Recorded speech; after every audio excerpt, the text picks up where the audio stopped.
So it's Hey Girl, It's Christmas, which is perfect for you. I mean, it's kind of on the nose, but we like it. Okay, it's good. So you recorded these songs. Yes. Tell me about them.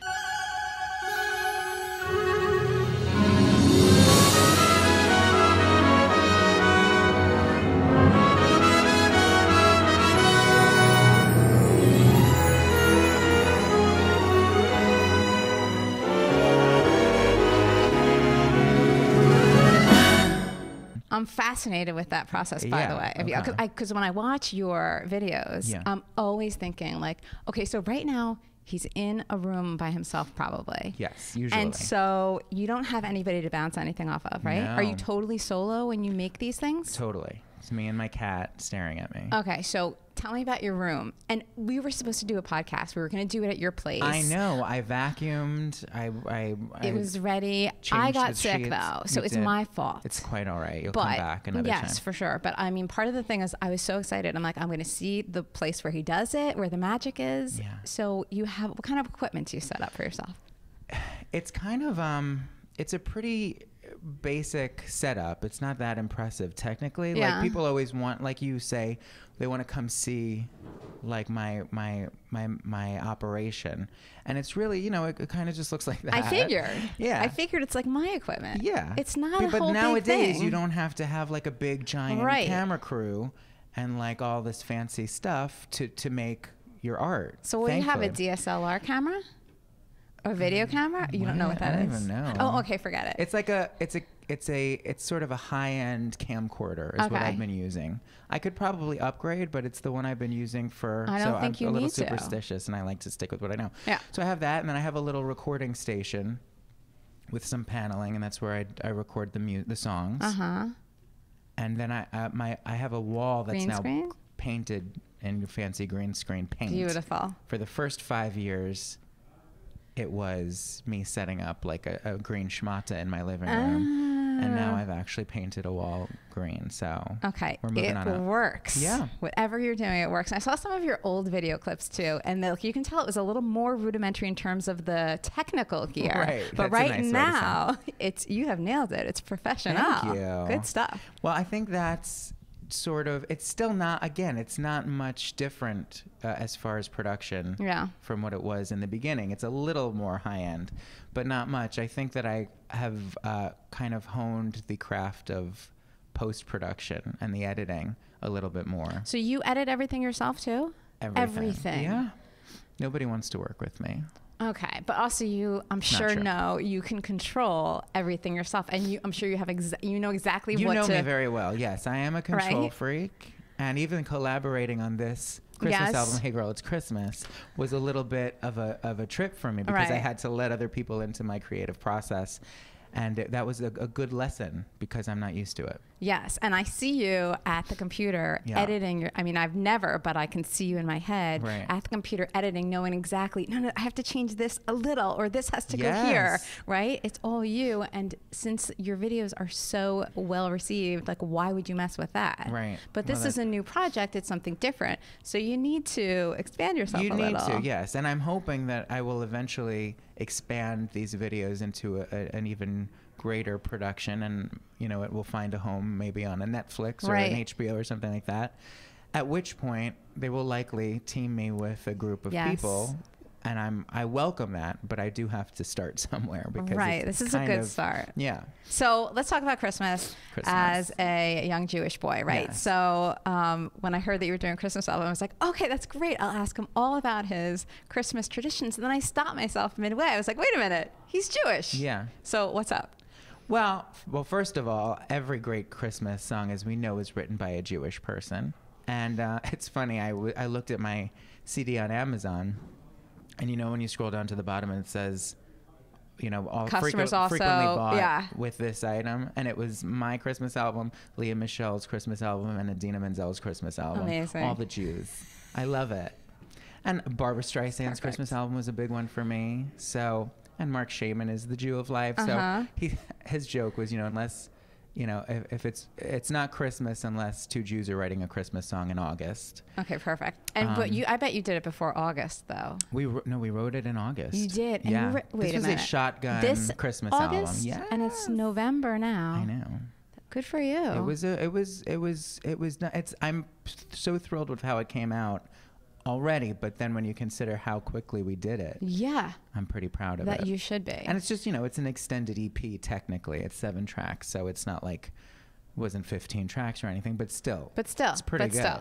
Okay, so growing up, and now I read about your grandmother was very important to you, right? Very. So I really wanted to get in depth about your childhood, but we don't have time for that today. So you're going to save that for when you have to vacuum again for me, and show me your green screen. I dedicate everything to her. Actually, For Irene Productions is my production company. It's all over the CD, and the little dedication is to Nanny. That's awesome. Nanny. Okay, so it says right here, and I can get a close-up of this later, for Mom and Nanny. Isn't that nice? So what happened? You are. What happened when it was Christmas? So, like, did part of you feel like, why are half of the people out there celebrating and I'm not? No, I always celebrated it because a lot of my family is Italian. My aunt, my uncle's wife, and her family, her kids, are where we would usually spend our Christmases. So they had a big Italian family, and they did Christmas. Beautiful. So I never felt left out. And I'm a bad Jew. We didn't celebrate any of the Jewish tradition. I mean, we celebrated everything, but I didn't. Like, I'm a Hebrew school dropout, technically a bad Jew, but we were all about festive celebrations. Hanukkah? And so we had Hanukkah. Okay. But we also had a little Christmas tree. And yeah. So Christmas movies, I feel like I heard somebody ask you about a Christmas movie already. Did somebody just ask you, what is your favorite Christmas movie? They did a little lightning round, and the question was Wonderful Life or A Christmas Story, to which I replied, A Christmas Story. Okay, great. So let's talk about some of your favorite Christmas movies. Okay. So A Christmas Story is one of them? Christmas Story. What are my favorite Christmas movies? So you wouldn't say A Christmas Story? Yeah. But what else? Why am I, like, I feel like I'm drawing a blank. It's Home Alone. We have a Christmas movie medley on here. That's how much I love Christmas movies. Does it say which? Yeah. So you didn't even know. See, that question is perfect. The Christmas movie medley, which is track number 6, contains Over the Rainbow, which is not technically a Christmas movie, The Wizard of Oz, but they do show it at Christmas time. So we open with that. They do show it at Christmas time? Of course. Thanksgiving, Christmas. I don't associate it's constantly playing. The Wizard of Oz with Christmas at all. It's not, but we're a little edgy on this Christmas album. That's why we threw it in there. Also, tying it into the fact that I sang a duet with Lorna Luft on this Christmas album. Oh, yes. And to digress for a moment, she wanted to sing Santa Claus is Coming to Town on my Christmas album. She brought that idea to me. I said, oh, that's a nice idea. And she said the reason is because the first time I sang that publicly was on my mother's Christmas special in 1963, which is a huge staple in my Christmas viewing every year. So I don't know why I didn't think of that myself, but I started crying immediately. Beautiful. Somewhere in My Memory, Home Alone. That's probably my favorite Christmas movie. It's a classic. Yeah, that's a good one. How about Elf? Do you like that? I love Elf. Celebrities. Let's talk about that. Okay. So you collaborate with a bunch of celebrities. Very amazing. You have celebrities and like icons in theater, music, everything, retweeting you, talking about how much they love your parodies. They love you. So did this suddenly happen where like you were just like nobody really knew you, and then suddenly there are celebrities so enmeshed with you? Yeah. It did kind of happen like that. It was interesting for me because I started my sort of followers started in the Broadway community and gay community. Before I was a little, I'm a little more mainstream now because of the nature of what I'm doing. I'm global. Thank you for saying it. I hate to brag. But I was doing, web series for BroadwayWorld.com and things like that, and hosting in gay bars by night. So that was sort of my base. And so the first celebrities to reach out to me were, to me, the greatest stars in the world. These were the people who, were on my wall, my bedroom wall in high school. Audra McDonald, Alan Cumming, Kristin Chenoweth. Yes. These were the first people to reach out to me. Norm Lewis, who I'm singing with, Love Duet. So they reached out to you to do what? They would reach what? out. But for instance, one of the first times anyone reached out to me, I remember it very well, was Audra McDonald, because I'm a massive fan. And she sent me a direct message on Twitter asking me to make a video for her husband, Will Swenson, of whom I'm also a fan, for his 40th birthday.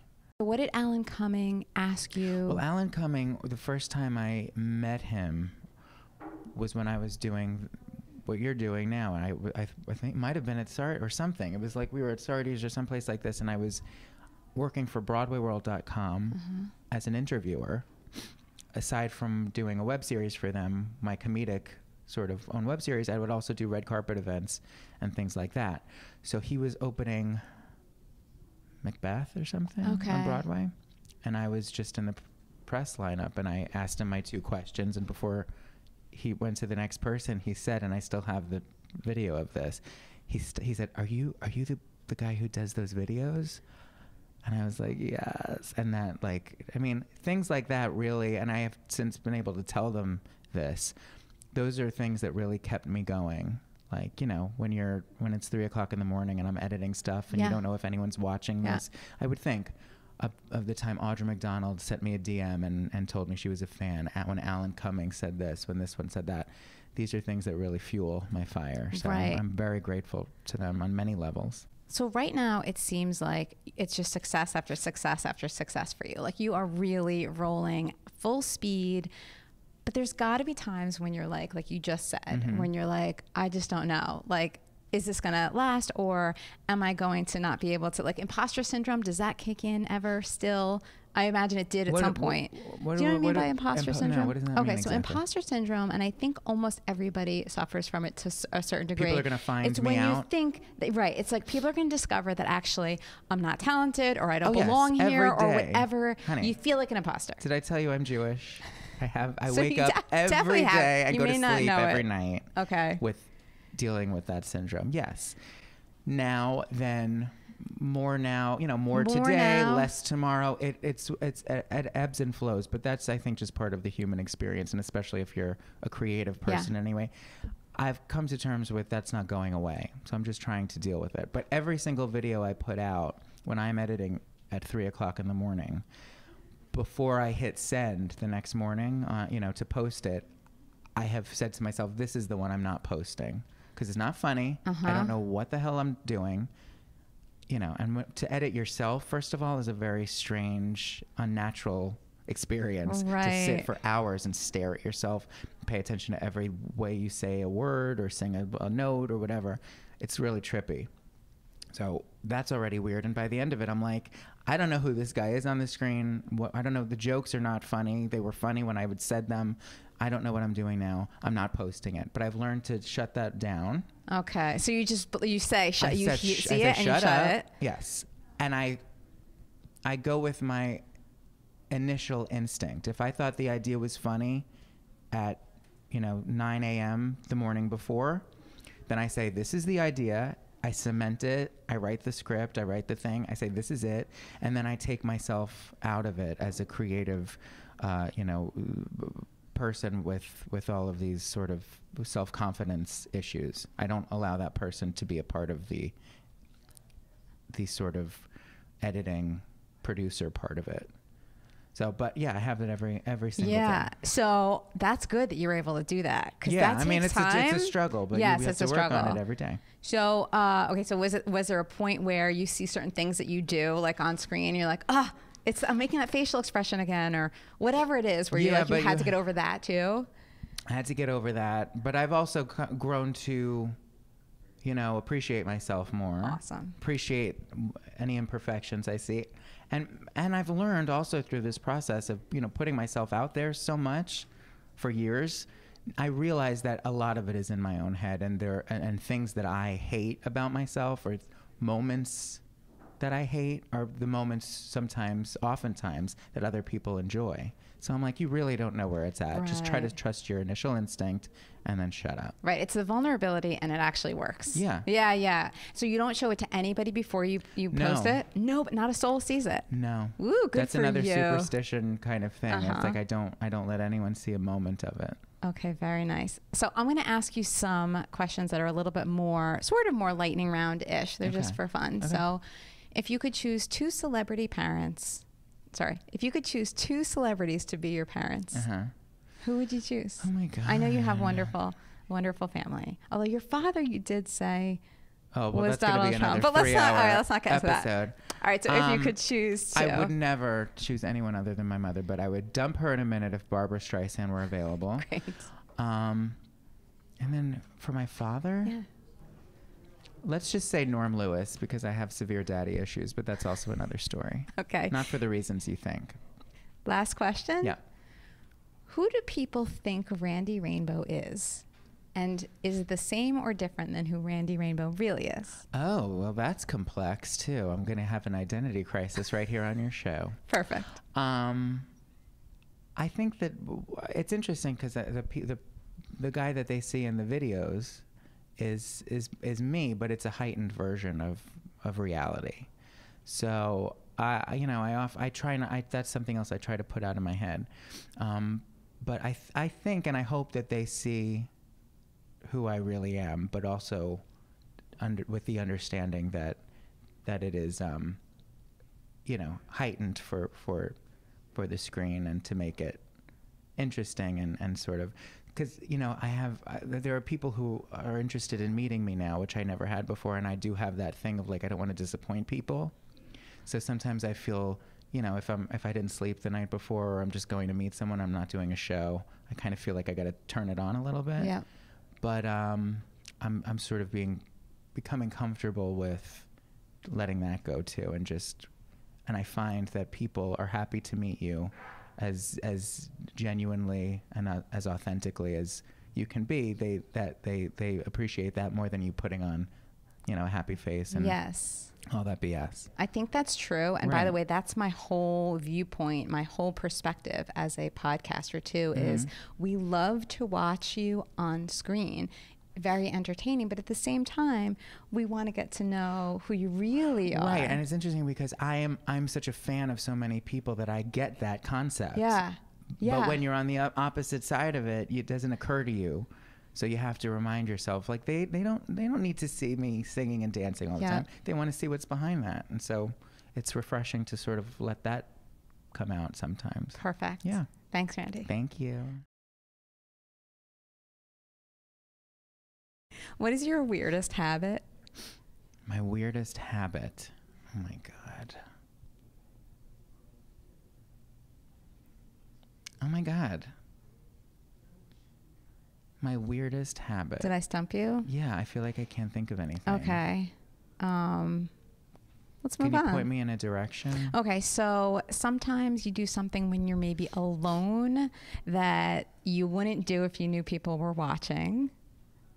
Or maybe it's something that somebody has pointed out to you, somebody close to you, like, what is this that you do?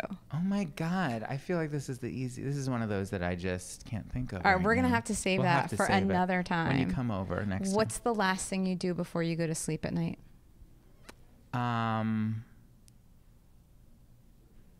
The last thing I do, I listen. Well, I usually fall asleep listening to the radio or like an interview on YouTube. Okay. And what's the first thing you do when you wake up?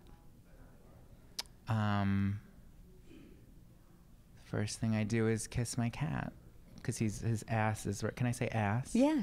His ass is right in he sleeps like on my shoulder essentially. That's beautiful. Last question.